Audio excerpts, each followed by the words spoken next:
case, but at least that's been my experience. We're looking at the fruit of the Spirit in Galatians 5:22 and 23. And we're actually ready to look at the last characteristic that's mentioned there. However, as I mentioned when we started this series, I've got one more series in this lesson that I'd like for us to look at that involves just kind of tying everything together. And basically, what we've been studying from these 9 characteristics, these are qualities that God wants us as Christians to have in our life. And we've also emphasized through this study that these are part of what made the perfect character of Christ. And so obviously, as we develop these characteristics within our life, we're going to become more and more like Jesus. And that's really the goal that God has in mind for each one of us. I've also mentioned throughout this study, you can divide these 9 characteristics into 3 different groups. One of them the first 3 deal with our relationship with God. The second 3 deal with our relationship with mankind. And then the third really has to do with personal application, how we can get our lives under control. And the last characteristic, or the 9th characteristic that's mentioned there in Galatians 5 and verse 3, is that of temperance or self-control. And I mentioned last week we studied meekness, which is basically the idea of power under control. Some of these are going to overlap, and you just can't help when you study them to kind of talk a little bit about the same things. Hopefully you don't think they're like the same lesson over and over again every week, but there are some of the same characteristics that are present in them.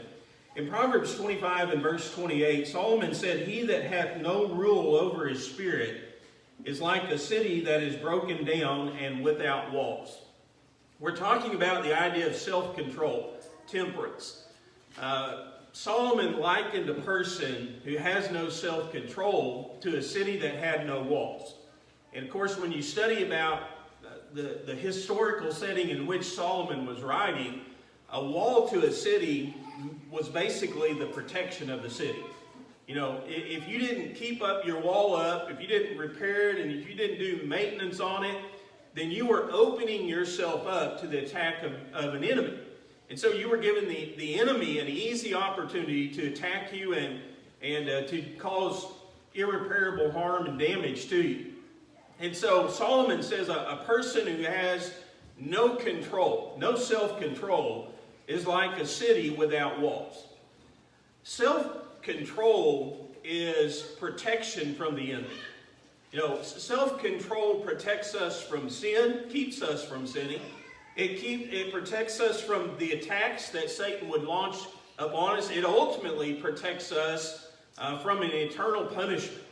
And so as Solomon was writing about it, he was emphasizing the importance of self-control. As Christians, we have to learn to control ourselves. And this morning, as we study this idea of temperance or self-control, which you see perfectly manifested in the life of Jesus here upon this earth, there's 4 areas that I'd like for us to look at where we need to be sure that we have control of our lives. Now, it would apply, of course, to any area of our life that we should have self-control in it. But these are just 4 that I'm going to emphasize in this study to give us kind of an idea or a starting point. The first point that we're going to look at this morning is we must control our crossness. And when I'm talking about crossness, I'm obviously talking about anger or our temper. And there's 3 things that are involved in controlling our crossness. First of all, we have to constrain our conversation. In Proverbs chapter 29 and verse 22, Solomon said, "An angry man stirreth up strife, and a furious man aboundeth in transgression." Anger and speech is something that we've emphasized quite a bit throughout this study. And so as we look at it again, there's several points that come out that we've already looked at, but just to remind ourselves of these ideas. First of all, an angry man, wherever a person is angry, wherever the emotion of anger abounds, then you're going to find fight. You're going to find conflict. You're going to find battles taking place. And he also points out that a furious man, which is a kind of one step above angry, but a furious man abounds in transgressions. going beyond God's law, breaking God's law. It's not just that fury causes a person to break God's law, but it abounds in breaking God's law. There's many doors and many opportunities that are presented to us through the avenue of temptation with the idea of fury. And so we have to be sure as Christians that we're keeping our anger under control. I don't know if there's anything in life, probably very few things, that show a lack of self-control than losing our tempers. And so the question that I was thinking about personally in this study is, how many times, or maybe for some of you it may just be the question, if you have lost your temper in the last month. For me it's how many times, but for you it may just be if. How many times in the last week have we lost our temper? Maybe it should be the question, how many times in the last 24 hours have we lost our tempers? We got one guy out here who has a problem with that. I can relate, buddy. I can relate. But when you think about the idea of losing control, there are few things that show people that we lack self-control than losing our tempers. Someone has described losing our tempers as temporary insanity. And if you think about that, there's a lot of truth to that statement, because when we lose our tempers, we say things that we normally wouldn't say. We go things that are beyond, or we go and we do things that are beyond the realm of things that we would normally do in life. And so we often do and say things when we get angry that we otherwise wouldn't do or say. But I do want to emphasize this as we think about anger and losing control this morning. It's a decision that we make. It's a decision to lose control. It's a choice that we make not to control our words and not to control our actions. And so what that tells me is I've got tremendous power over whether I lose my temper or not.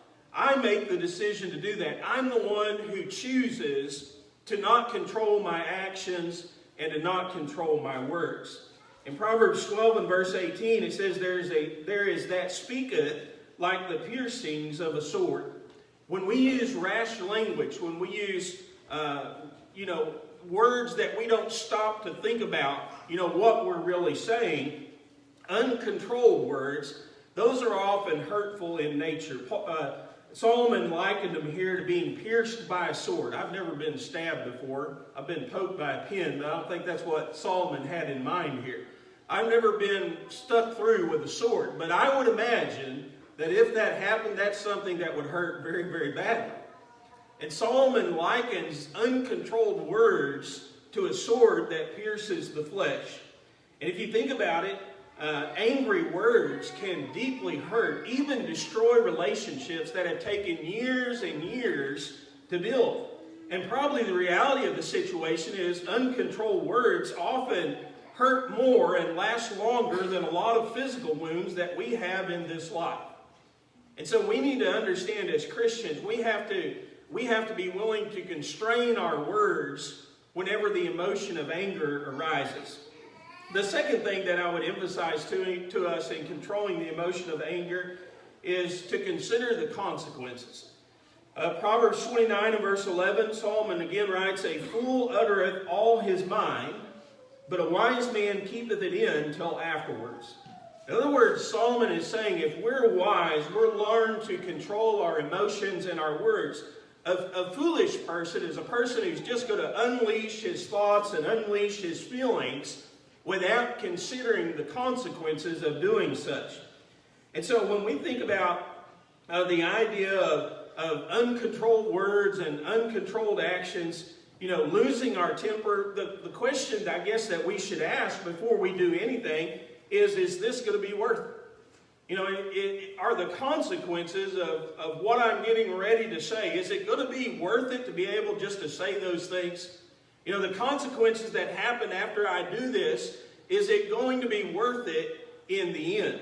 And so we have to understand, is it worth it to fly off the handle? Is it worth it to use thoughtless words or thoughtless actions? Is it worth it to really hurt somebody's feelings or to possibly ruin a relationship that we've taken years to build? Is it worth it to tarnish our reputation in saying those things or in the things that we're about to do? And so many times when it comes to anger, we never stop to consider the consequences of what are going to happen if we say this or if we do this. But if we did, I think it would help us a lot in controlling the emotion of anger. The third thing that I want to emphasize is we have to confine our comebacks. In Ephesians 4 and verse 26, Paul makes this statement, at least in the first part of the verse. He says, "Be ye angry and sin not." Now sometimes I think people develop the idea, or maybe we've developed the idea, that to be angry is to be, it's a sin to be angry. Well, that's not the case at all. God knows as human beings that we're going to experience anger. Now, there's such thing as a righteous anger and an unrighteous anger, and that's not the goal of my study this morning. But I do just want to point out what Paul said. He said, "Be ye angry and sin not." You see the statement that he's making here? When we get angry, our mouths and our reactions get ahead of our minds. Are we going to get angry as humans in this life? Well, sure. I mean, there's situations that we're going to find ourselves in where we feel the emotion of anger. The important thing is this: we don't have to sin whenever we feel that emotion. That's what Paul is saying there. Be angry and sin not. So it's important how we react to that emotion that we're feeling. How do we keep from sinning? Well, temperance. That's what we're studying about this morning. Self-control. Controlling our words and our actions when the emotion of anger comes upon us. That may mean that we need to go somewhere else. We may just need to physically remove ourselves from the situation that we find ourselves in. I think a lot of times it probably means just not saying or doing anything, or else allowing ourselves to calm down before we say or we do anything.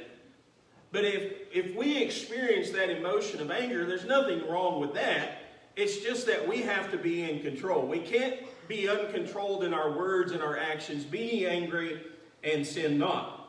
And so one area of our life that we need to gain control over is our crossness. The second idea or area that I want to look at this morning is the idea of comedy.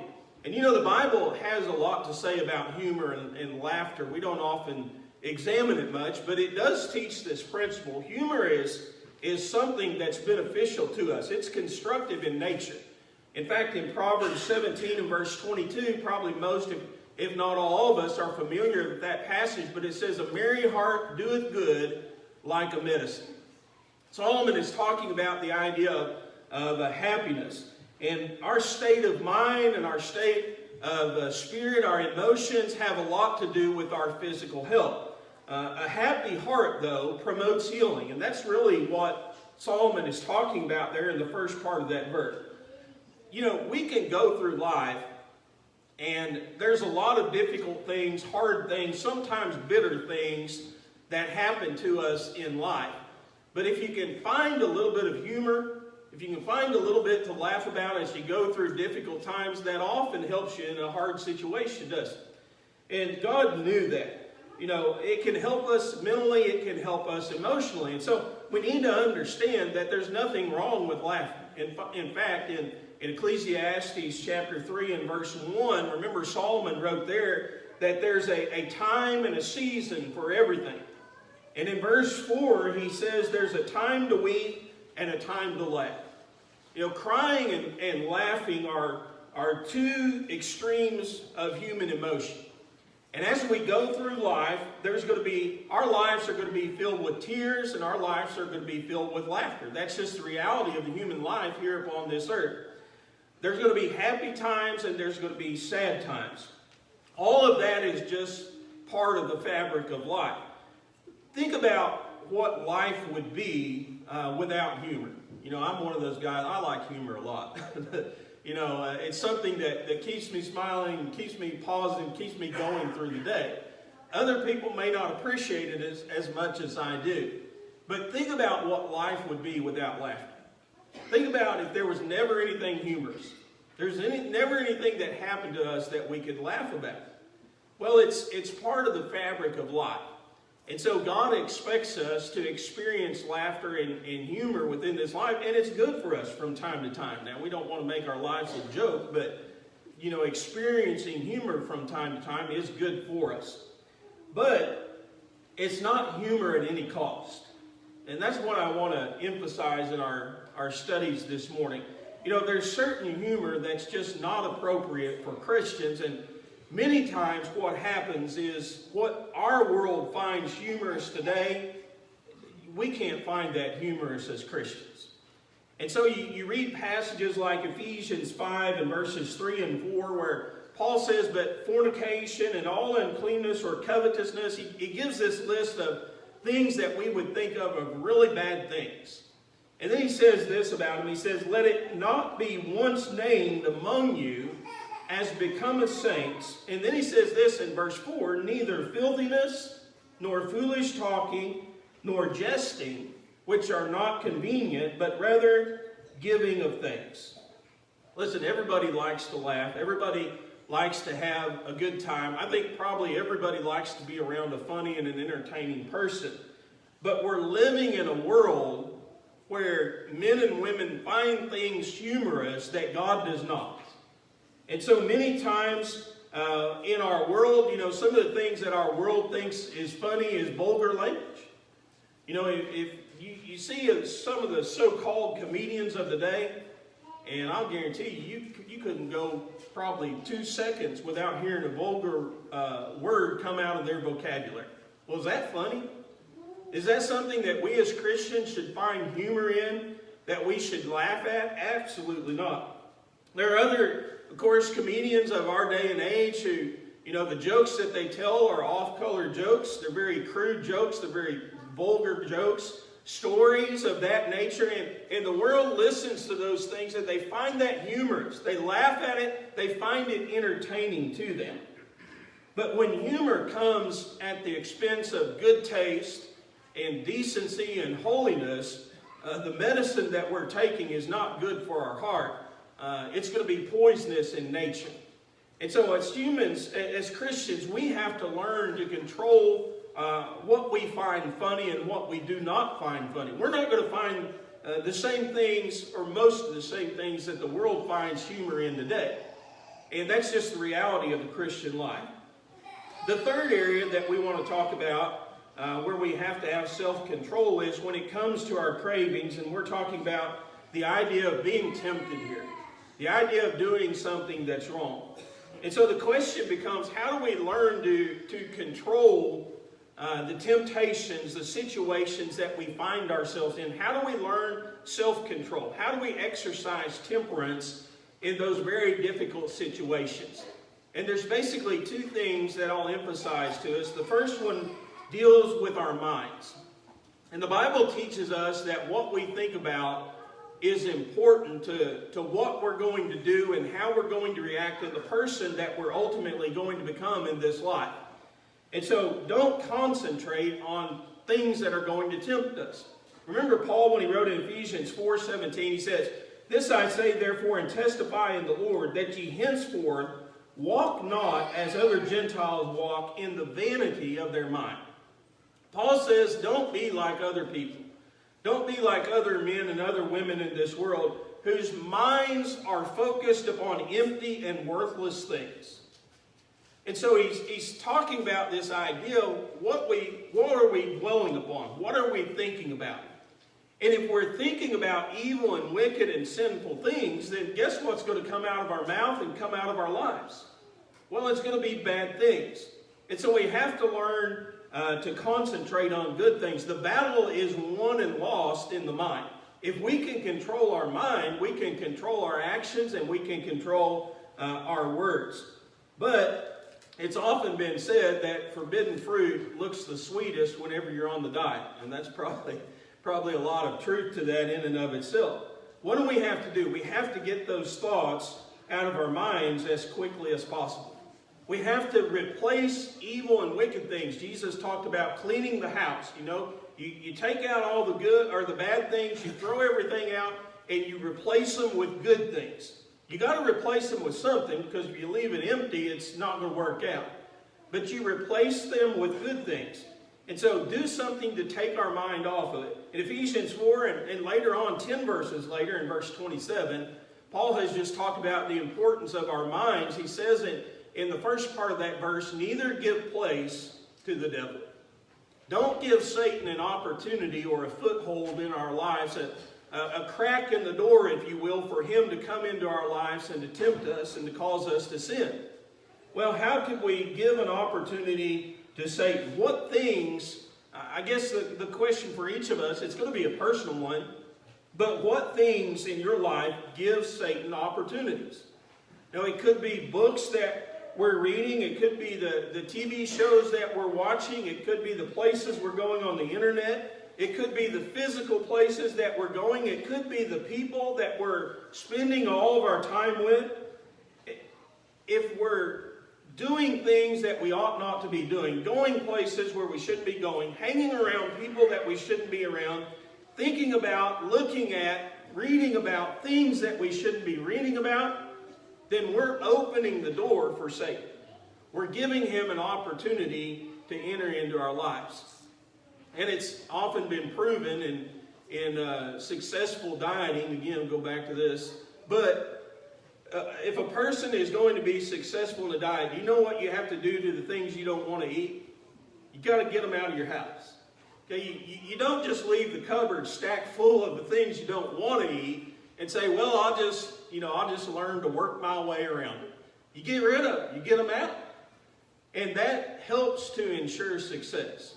And as Christians, it's the same thing with wicked and evil and sinful things. We can't just say, I'm going to keep them all up here in my mind and I'm going to try to work around them, and self-control or temperance is going to prevail. Paul says, get those things out of your mind. Focus on the things that are good, and that will help to change our lives. So don't concentrate on the temptation itself, and that will help us with not sinning. The second thing that I want to emphasize that the Bible tells us to do is to cite Bible verses. And I'll be honest with you, over the years, this is the practice that I would say has probably helped me the most. And it's the idea, it's the same principle that Jesus used when he was tempted by Satan in Matthew chapter 4, where he goes back to it is written, to a Bible verse that he calls to mind or else he quotes. And so what you do is you pick a particular verse for some area in your life that you're struggling with or you want to improve, and memorize that verse. Now, I thought this morning, there's going to be some people sitting in the audience say, I just can't memorize Scripture, Write it down on a piece of paper then. Put it in your pocket. About everybody has a phone today. Get a Bible app and bookmark it on your phone, okay? And whenever that temptation arises, what do? Well, if you've memorized it, you quote the verse in your mind. If you're not good at memorization and all you can do is write, you pull out that piece of paper and you read it. You pull up the app on your phone and you read that verse that you've bookmarked. And honestly, when you do that as a Christian, that is one of the most powerful things that you can do to avoid temptation. I believe that there's a perfectly matched Bible verse for every temptation that we face in life. If you can't find your particular one, then I would suggest just memorizing 1 Corinthians 10:13 or using 1 Corinthians 10:13. You remember what Paul says there? He says, there hath no temptation taken you, but such as is common to man. But God is faithful, who will also provide a way of escape, that ye may be able to bear it. There's no situation, there's no temptation that we're ever going to find ourselves in as Christians where we cannot say no, where we cannot resist whatever Satan is putting before us. And just reminding yourself of that idea and that principle in your mind is powerful in and of itself. But citing a Bible verse, if we want to get control of our lives, the Scriptures can help us do that. And again, the life of Jesus just perfectly illustrates that. The fourth thing that we're going to talk about is we have to be in control of our capital, and we're talking about our finances here in this particular application. And I think there's two key things that show control over our finances. The first one is being content with what we have. In Hebrews chapter 13 and verse 5, remember the Hebrew writer says, let your conversation be without covetousness, and be content with such things as you have. For he has said, I will never leave thee nor forsake thee. As you go through life, and I think probably the older you get, the more you realize this, there's always going to be something bigger. There's always going to be something newer. There's always going to be something better. And so if you always have to have the bigger and the better and the newer thing, guess what? You're never going to have it, because there's always going to be something else. You're always going to be striving for vanity. And so as Christians, we have to understand there's always going to be more. There's always going to be one more to add to the collection. That's just the reality of the situation.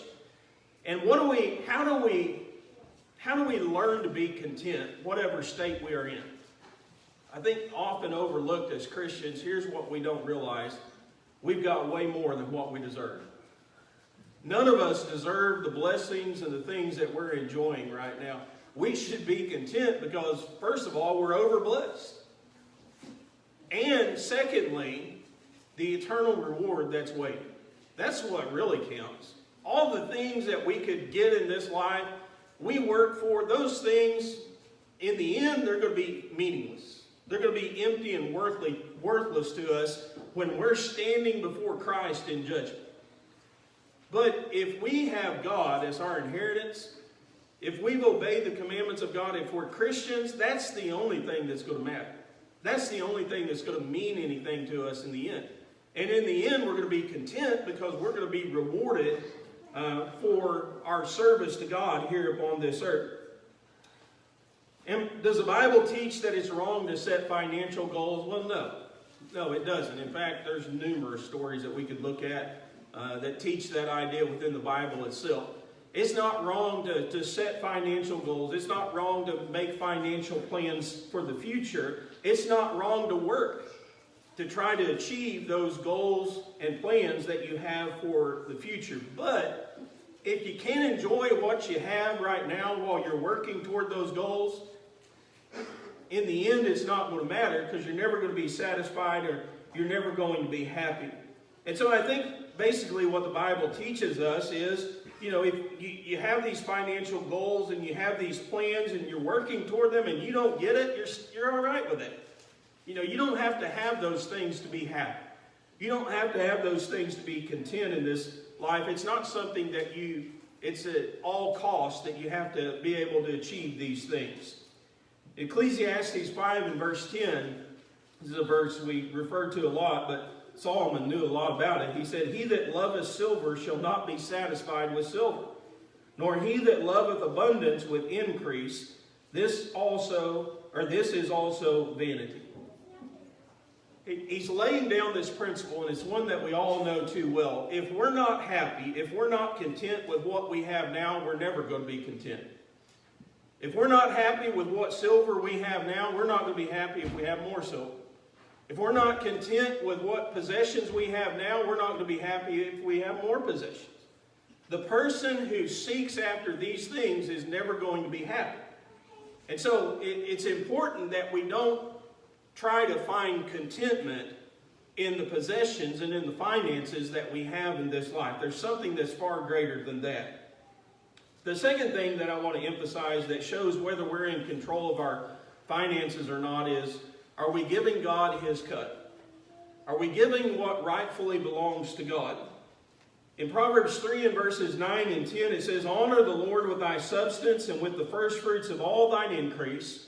So shall thy barns be filled with plenty, and thy presses shall burst out with new wine. It's been said that worshiping God involves 3 books. It involves God's book, the Bible. It involves the hymn book, which is singing praises to God. And it involves our pocketbook. I don't know who came up with those 3 books, but I've often remembered that comparison. But part of what we do to honor God has to do with our finances, doesn't it? And so Solomon makes this statement. He says, honor the Lord with your substance and with the first fruits of all your increase. How do we show God the honor that He deserves? Well, we give God the first, that's the first fruits, and we give God the best that we have. We don't show honor to God by giving God leftovers. We don't show honor to God by giving Him less than the best of what we have. That's not how we honor God. We honor God with our substance and with the first fruits of all our possessions. And so when you think about us in America today, and I know we say this a lot, but we don't really appreciate it, we live in the richest nation on the face of the earth. We're better off than 99% of the rest of the world. We have more than most people have in this world. But yet, we never have enough. Do we have enough to give God what rightfully belongs to Him? Well, think about it from God's perspective. I think the reality of the situation is not that we don't have enough, but many times we're just too selfish. We're too selfish to give what belongs to God. And so what we do is we take the things that belongs to God and we keep them for ourselves. And we say, if I can keep this, then I can get this for me. Or I can do this for me. Or I can do this for my family. And so it's the idea of cheating God out of something that belongs to Him. God talked about it in the book of Malachi, in Malachi 3 and verse 8. He asked the question, he says, will a man rob God? Yet you have robbed me in tithes and offerings.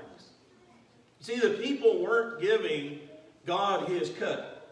And so God says what you're doing is you're taking what rightfully belongs to me, you're stealing from me, and you're using it for yourselves. You know, you think about the idea of stealing something, and if I were to ask all of us today, are we thieves? Probably all of us would say, well, no, we're not thieves, you know. But if we're not giving to God, or if we're not giving God what rightfully belongs to Him, the first fruits of all of our substance, then we're cheating God. We're stealing from Him. We're robbing from Him. Now, I know that sometimes people say, well, the Bible doesn't give us a number, and it doesn't in the New Testament. There was one in the Old Testament. I always say, and this is just a suggestion, I always say this when I say it too, just a recommendation. It's not a command, but I would say give at least 10%. That's what people did in the Old Testament. You know, when you look at the blessings that we have and the age that we live under today, the Bible teaches us this. We're blessed way more than that generation was blessed. At least give that. I would say start there. If not, pick yourself a personal number and start there. But that would be my recommendation or suggestion. We've got to be in control of our finances. And if we're not giving God the part that rightfully belongs to Him, then we're not exemplifying temperance or self-control. You know, all these lessons that we look at, we always end, or we've kind of, I guess, ended most of them with this question. What area do you need to work on or improve in the most? Now, we've talked about the idea of being in control of our words and our actions, controlling our anger. Maybe it's learning to find or laughing at things in this life that God finds humorous and not things that the world finds humorous. Maybe it's just getting through temptation. You know, maybe it's concentrating on good things instead of concentrating on bad things. Maybe it's memorizing verses to help us with the temptations that we face on a daily basis and that we struggle with, or just areas that we want to improve in. Maybe it's our finances, where we haven't learned to be content with the state that we find ourselves in, or maybe we're not giving God what rightfully belongs to Him. We were talking last week, a couple members and I were talking about, I always ask that question at the end, which area do we need to work on? And I told them I'm always circling the whole page, It's every area for me. But the question is this, what are we going to do about it starting today? God is trying to make us like His Son Jesus. That's what the characteristics of the fruit of the Spirit are all about. The question is, will we allow Him to do it? Maybe there's one here this morning who's not yet a child of God. The invitation of the Lord is open for you to become a child of God this morning.